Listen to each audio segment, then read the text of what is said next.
Everybody ready? All right. Good afternoon, ladies and gentlemen. Welcome to our 305 press conference. Today we have with us Majority Whip Jim Clyburn and our Secretary Pete Buttigieg of Transportation.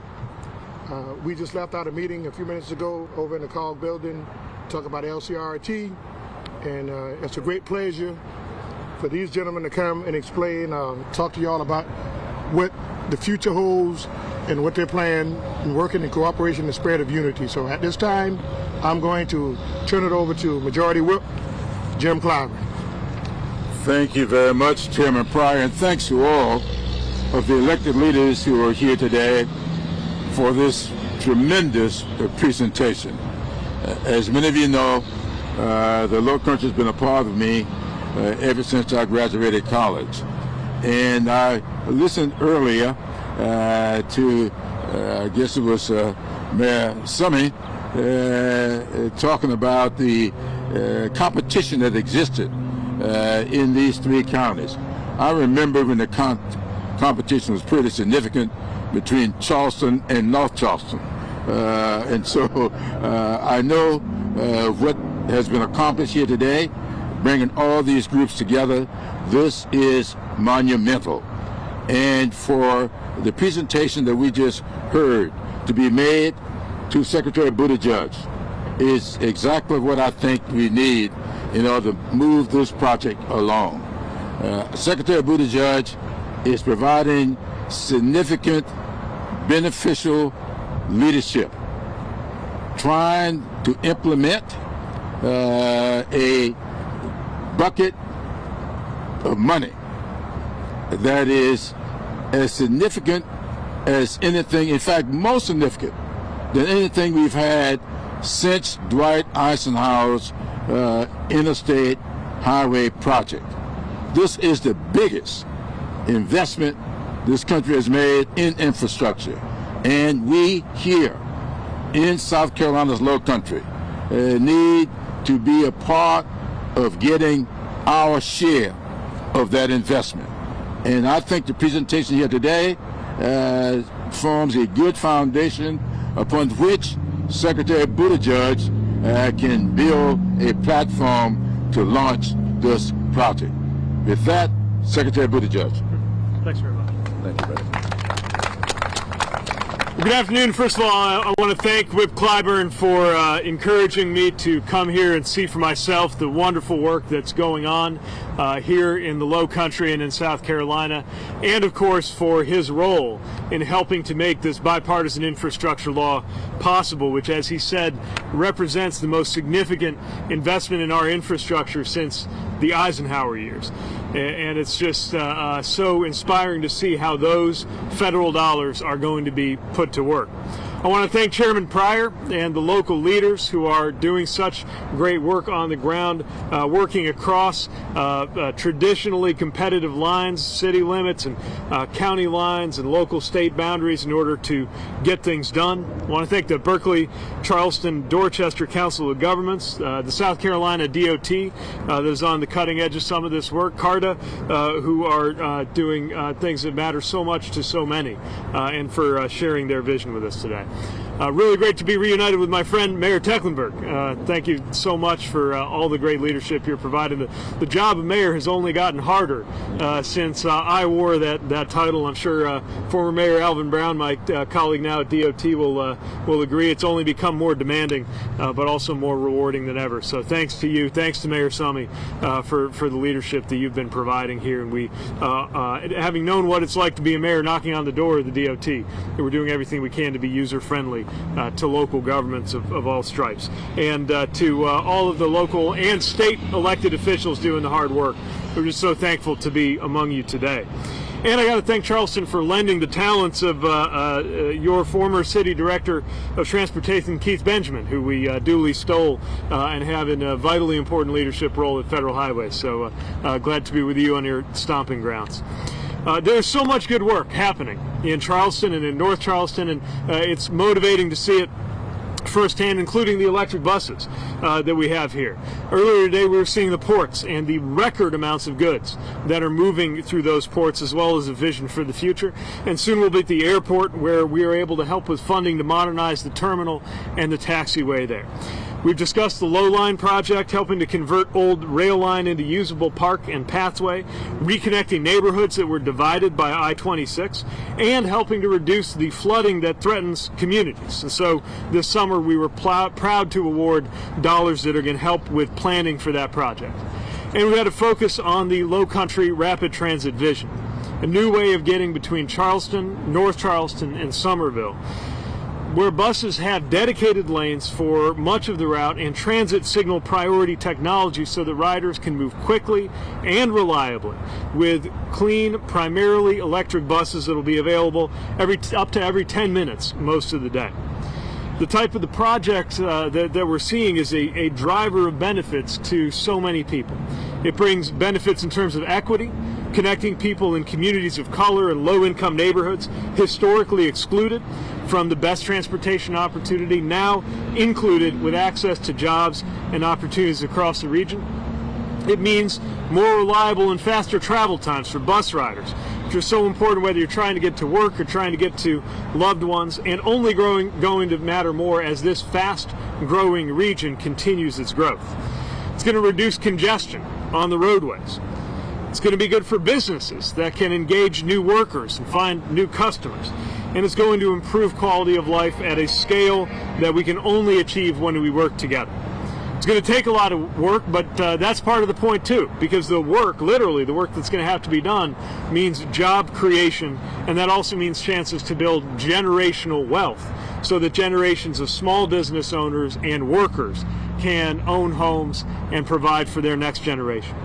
We're always looking for projects that reflect alignment between communities and their neighbors, between local and state, and we see that in the commitment that you have, reflected also in citizens being willing to step up with that county's half-cent sales tax in order to have something that benefits everybody.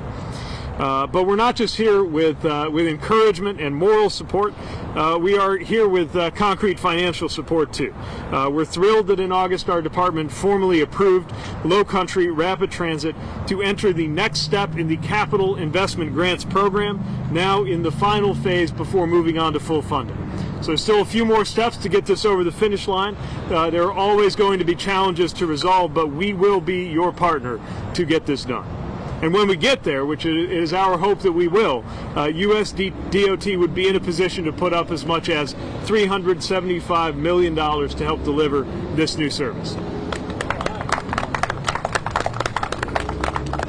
Which brings me back to where I began and my appreciation for the leadership of Whip Clyburn and his colleagues in Congress.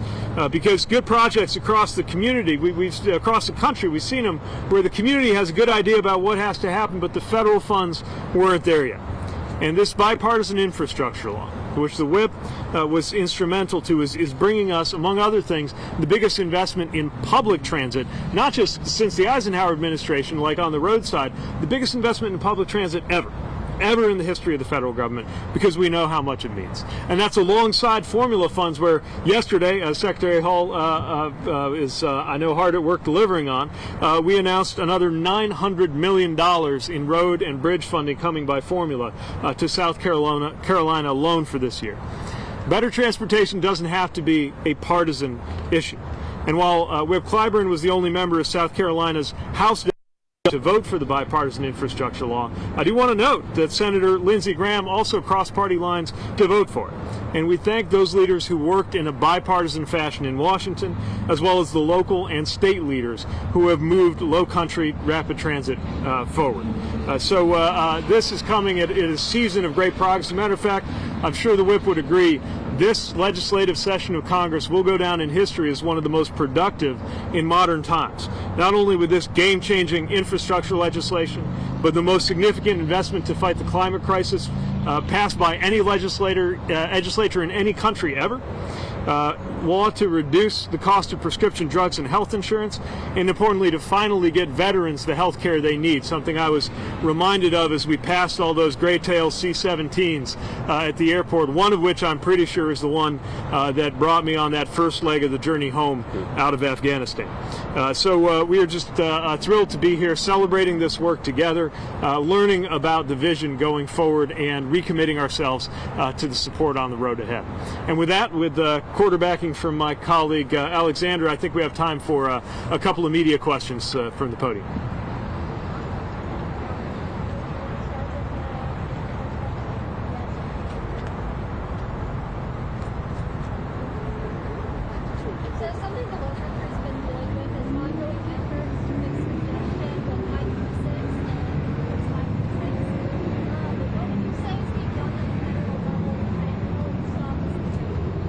So I would point to two sets of things that are going on. One is improvements on the roads themselves, and that's an area where we're always standing ready to work directly, and we also provide those formula dollars that the state DOT can put to work on improvements that are needed. But the second thing, and I was impressed to hear the alignment around this insight, is that there are some places where you need to expand or improve a roadway for congestion. There are other places where you can't pave your way out of the problem, where if you just add more lanes, you're just going to get more traffic. And that's where you have to be more creative, especially in a high-growth area like this, about solutions. It's part of why transit matters so much. It can move more people on the same road with less congestion. And that's a win for the people who are going to use these great buses. And it's a win even for the people who don't, because there's more room for you from the people who are. And so it's that integrated vision, thinking about transit and different modes of transportation, and making it easier for the existing modes, like those who are driving their cars every day, that have to fit together to make sure that we can truly get everybody where they need to be, affordably and conveniently.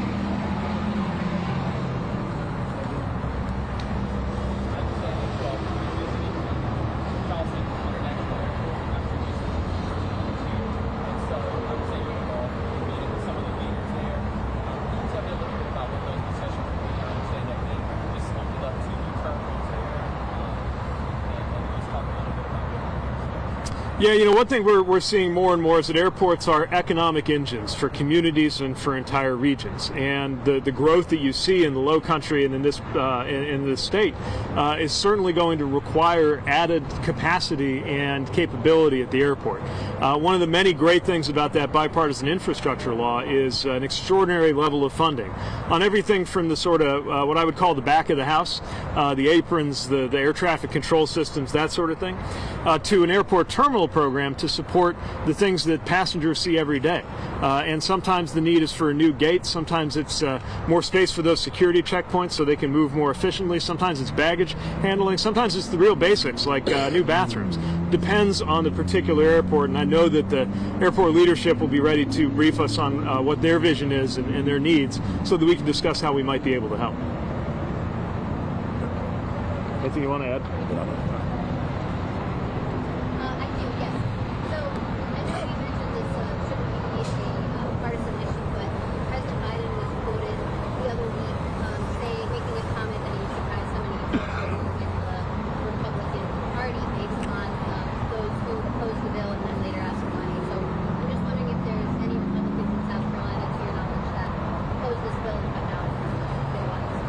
You know, I would have to look that up, but it's definitely not been unusual for somebody who went onto the floor of the House or Senate and voted against these funds to then turn around and write a letter or make a case or go on television about how those funds could be used to help a district. And while there's certainly a lot of irony in that, I want to make sure you know that we're not going to be political about how these funds are used.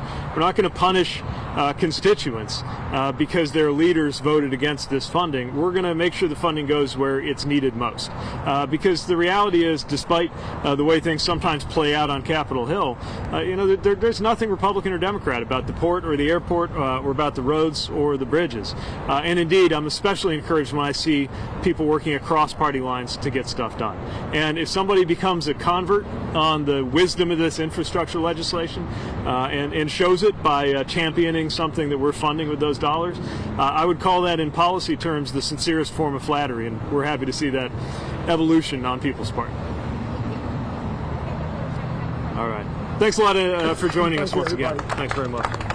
Thanks, Charleston. Great discussion. Okay. Let's see where we're. Take a picture. Wait, in the back. Yeah.